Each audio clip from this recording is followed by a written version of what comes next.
Est-ce que vous pensez que ça me fait plaisir de faire cette réforme? Dites-le nous. Non. Est-ce que vous pensez que j'aurais pas pu faire comme tant avant moi, mettre la poussière sous le tapis? Oui. Peut-être. Bonjour et bienvenue dans Conscience Masquée, la chaîne YouTube qui se veut démasquer ta curiosité. Aujourd'hui, j'ai l'honneur, que dis-je, le plaisir de vous retrouver pour traiter d'un nouveau sujet d'actualité qui fait polémique, j'ai nommé la réforme des retraites. Et oui, en ce moment, on en entend parler dans tous les journaux, que ce soit à la télévision ou encore dans la presse écrite, alors tentons d'y voir plus clair ensemble. Encore une fois, je vous mets à disposition le fruit de mes recherches, n'hésitez pas à me dire ce que vous en pensez dans les commentaires et à vous abonner à la chaîne. Quant à moi, je vous laisse avec le contenu. Retraite. Garantir l'avenir de nos retraites. Vous vous demandez sans doute pourquoi en France on est si attaché à nos avantages sociaux, pourquoi on se bat pour notre bon vieux système de retraite, ou alors pourquoi de l'étranger on est souvent vu comme râleur, gréviste ou encore réactionnaire. Eh bien l'explication est peut-être toute trouvée et cocorico, car sachez que les retraites semblent bel et bien être une invention française. De nombreuses formes d'entraide volontaire existaient alors dès le Moyen-Âge et la première profession à obtenir une compensation en période d'inactivité est celle des marins sous Louis XIV, créant alors la première retraite par répartition. Puis ce fut les militaires gradés ou encore le clergé, et l'une des premières caisses de retraite françaises date de 1768. Sous l'Ancien Régime, c'est alors près de 60 000 pensionnaires qui recevront une rente de la part du roi, soit 0,1% de la population. Ouais, c'est pas énorme. Le roi prélevait alors sur son trésor royal pour les distribuer. Généreux le type. Puis Napoléon III généralisera le régime de pension par répartition pour la fonction publique, l'âge normal de la retraite à cette époque étant alors déjà de 60 ans. Ce qui a de quoi surprendre, car à l'époque l'espérance de vie était bien moindre que celle d'aujourd'hui. Puis ce sera un petit peu chaque profession qui luttera pour ses droits, qui se syndicalisera et obtiendra des droits à la retraite. Dans l'ordre, on a notamment eu les ouvriers, les mineurs ou encore les cheminots. La loi de 1910 fixera alors l'âge de départ normal à la retraite à 65 ans, mais la révision de 1912 offrira la possibilité de toucher la retraite dès 60 ans. Je m'appelle Victor Laura, j'ai 33 ans et je suis à la retraite. Et si vous pensez que les débats et les oppositions que l'on connaît aujourd'hui sont nouvelles, eh bien détrompez-vous, puisque déjà à l'époque, la CGT dénoncera en disant « c'est donner la retraite à des morts », puisque dans les années 1910, à peine 8% de la population atteint 65 ans, dont une infime minorité d'ouvriers. Et encore une fois, rien de nouveau sous le soleil avec la situation que l'on connaît aujourd'hui, puisque déjà dans les années 1930, la situation des caisses de retraite est remise en question par les problèmes démographiques que représente l'allongement de la durée de vie et la faiblesse des naissances. La question des retraites donne lieu à pas moins de 24 projets ou propositions de loi entre 1936 et 1939. Quelques décennies plus tard, en 1971, la loi Boulin fait passer de 120 à 150 trimestres la période d'assurance ouvrant droit à une retraite à taux plein sur la base des 10 meilleures années de salaire. Consiste à dire il faut la retraite à 60 ans. Alors je me permets de prendre mon petit livre rouge, qui n'est pas celui de Mao, mais qui est le code de la sécurité sociale. Puis c'est véritablement dans les années 90 que l'on va observer des réformes successives et vivement contestées sur le devant de la scène. Encore une fois, vous allez voir que l'histoire se répète. Justement, la vie mérite d'être vécue, donner à l'individu une certaine marge. Et la donne à 65 ans, ça fait trop vieux. Tout le monde n'arrive pas à en profiter de la retraite. Commençons avec le plan Balladur de 1993, qui fait passer la durée de cotisation nécessaire pour avoir droit à une pension à taux plein de 150 à 160 trimestres à raison d'un trimestre de plus par an. Et finalement, la pension de retraite ne sera plus calculée sur les 10 meilleures années, mais sur les 25 meilleures années. Ensuite, en 1995, Alain Juppé souhaite mettre en place un vaste projet de réforme, mais celui-ci sera finalement abandonné face à l'agitation que cela provoquera. Il n'est plus possible de continuer comme cela. Nous sommes dans une situation de blocage et d'affrontement. Il faut en sortir d'urgence. Plus récemment, c'est le gouvernement Sarkozy en 2010 qui repoussera de 2 ans l'âge minimum de départ à la retraite, qui passe alors de 60 à 62 ans. Il y a un lycéen sur 2 d'aujourd'hui qui vivra jusqu'à 100 ans. Comment voulez-vous qu'on puisse continuer en promettant la retraite à 60 ans? Ça n'a pas de sens. Parmi les réflexions sur l'évolution du système de retraite en France, il est alors possible de distinguer aujourd'hui 3 courants de pensée. Le premier comprend ceux qui veulent conserver le système tel qu'il existe, le second ceux qui souhaitent le réformer partiellement, et enfin le troisième ceux qui veulent une remise à plat du système avec l'instauration d'un régime de retraite par points ou encore par capitalisation.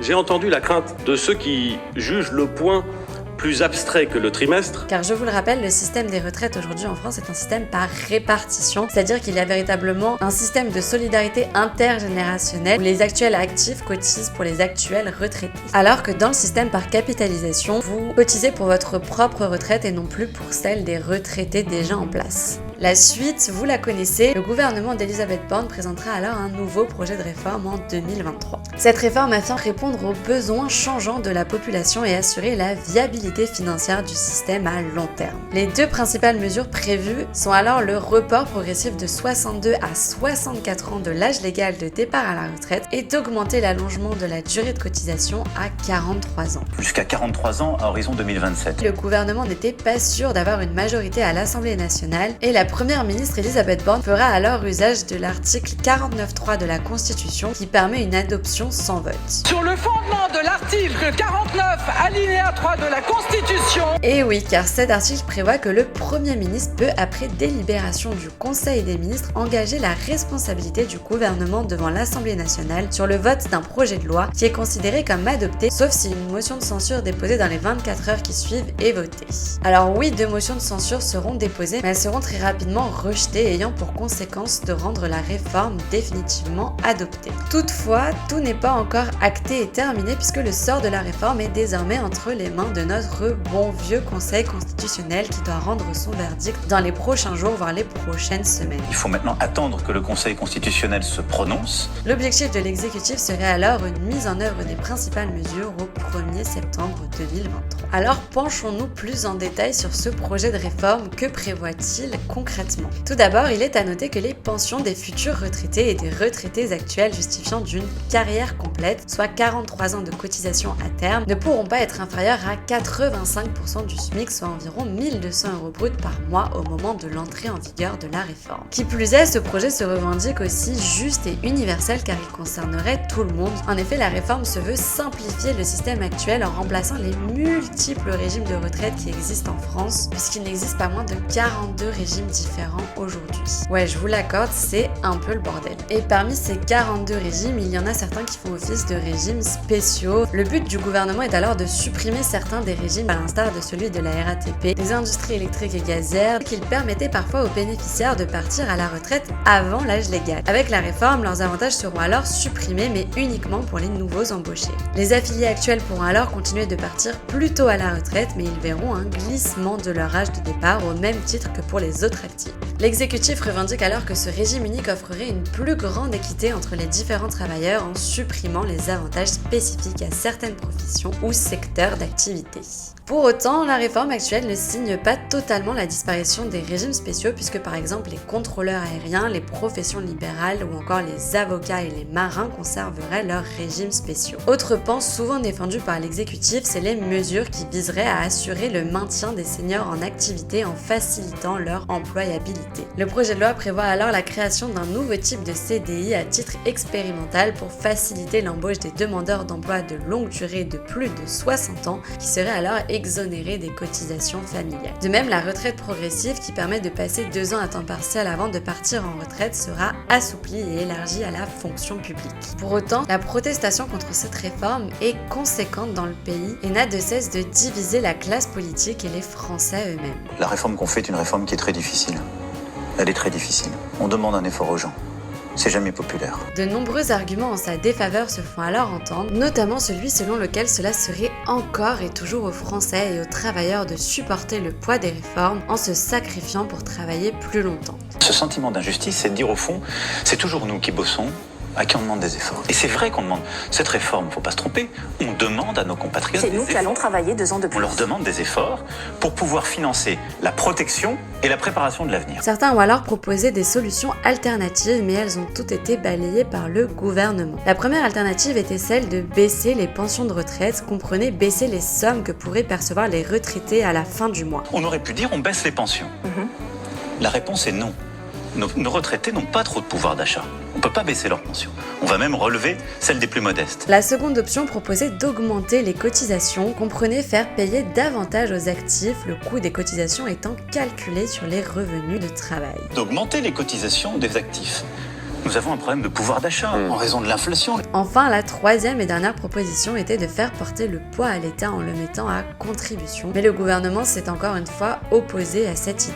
J'acte que mon système de retraite a un déséquilibre et c'est le budget de l'État qui va le financer par ailleurs. Et alors comment on fait quand c'est le budget de l'État? Soit on augmente les impôts. Nous sommes l'un des pays occidentaux qui a les impôts les plus hauts. Deuxièmement, on pourrait dire c'est aux dépens de notre priorité.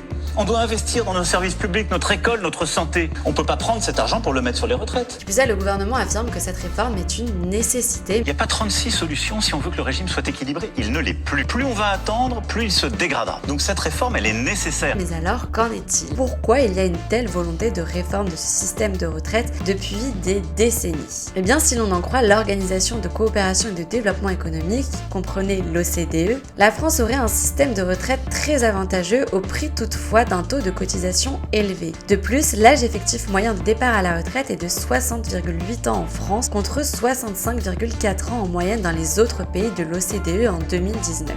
Les Français partiraient donc en moyenne près de 5 ans avant à la retraite comparativement aux autres pays de l'OCDE. De même, en 2021, il est avancé que les Français ont dépensé 345 milliards d'euros, soit 14% du PIB, rien que pour le financement de leur retraite, qui représente 2% de plus qu'en 2002. Comme je vous le disais, cette somme est essentiellement issue des cotisations sociales payées par les actifs, qui représentent près de 79% des ressources du système de retraite. Et la France serait encore une fois sur le podium, puisqu'on serait le 3e pays de l'OCDE à dépenser le plus d'argent public pour nos retraites, derrière la Grèce ou encore l'Italie, qui représentent des populations vieillissantes. Car en France aussi, on observe une augmentation du nombre de retraités. Au moment où moi je suis rentré dans la vie active, il y avait 10 millions de retraités. Il y en a aujourd'hui 17 millions. Et dans les années 2030, il y en aura 20 millions.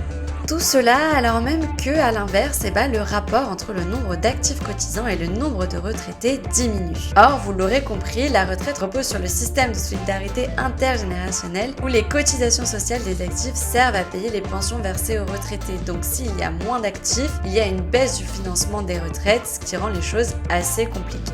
Il y avait 3 Français qui travaillent pour un retraité. Aujourd'hui, nous sommes à 1,7 Français qui travaillent pour un retraité. Selon le Conseil d'orientation des retraites, alors qu'on comptait 4 actifs par retraité en 1960, ce ratio ne s'élevait plus qu'à 1,8 en 2010 et il devrait baisser jusqu'à atteindre 1,4 en 2050. Des dépenses sociales qui vont donc augmenter de manière conséquente. Pour les retraites, bien sûr. La santé, avec les dépenses attenantes à la dépendance. Une augmentation faramineuse des coûts pour la protection des personnes dépendantes. Tout d'abord, sur le financement de la protection sociale, avec une augmentation d'ici 6 ans de 56 milliards d'euros, voire même 100 milliards d'ici 2039. En parallèle, moins d'actifs égale moins de recettes fiscales, une diminution programmée de 14 milliards d'ici 2029. Pour justifier cette réforme, le gouvernement s'appuie qui plus est sur le rapport annuel du Conseil d'orientation des retraites qui prévoit un hypothétique déficit du solde global des régimes de retraite dans les années à venir. Mais encore une fois, cette idée ne fait pas l'unanimité puisque le président de ce fameux conseil lui-même, Pierre-Louis Brasse, a rappelé que la part des dépenses de retraite rapportées au PIB sera maîtrisée dans la durée malgré un déficit prévisionnel. Et loin de moi la volonté de vous déprimer ou de vous laisser sur une note très peu positive, mais cette augmentation de l'âge de départ légal à la retraite est loin d'être le dernier puisque l'OCDE table déjà en 2060 pour un départ à la retraite à 66 ans tant pour les hommes que pour les femmes. Et si vous voulez une vidéo qui va en profondeur sur tous les arguments et aspects économiques de la réforme, je vous laisse visionner la vidéo très complète à ce sujet de la chaîne Eureka qui a été réalisée par l'ancien trader Gilles Mito qui contrebalance en partie seulement l'idée d'un déficit de régime de retraite par répartition en disant que la question qui se pose plutôt c'est celle de savoir quelle part du PIB on est prêt à mettre pour financer les retraites et à qui fait-on porter le poids de ce financement et apporte d'autres éléments de réponse chiffrés si ça vous intéresse. Le choix d'allouer 14,7% de la richesse nationale aux retraites est purement politique. C'est un choix de société. Est-ce que l'on souhaite attribuer de 12,1 à 14,7% de la richesse nationale aux retraités? C'est la seule vraie question du débat sur les retraites. Et voilà, c'est déjà la fin de cette vidéo sur ce sujet épineux. J'espère que le contenu vous aura plu. N'hésitez pas à me donner votre avis dans les commentaires, à lâcher un petit like ou encore à vous abonner à la chaîne et à activer la cloche des notifications. Quant à moi, je vous dis à très bientôt pour de nouvelles vidéos. C'est pas au Premier ministre qu'il faut en vouloir de telle ou telle ambition déçue pour l'instant. C'est à moi. Parce que les choix, je les assume. Et je vais vous dire une chose. Ce que j'ai fait, ça fait longtemps que j'y pensais. S'il faut derrière endosser l'impopularité aujourd'hui, je l'endosserai. Je n'ai pas de regrets, moi.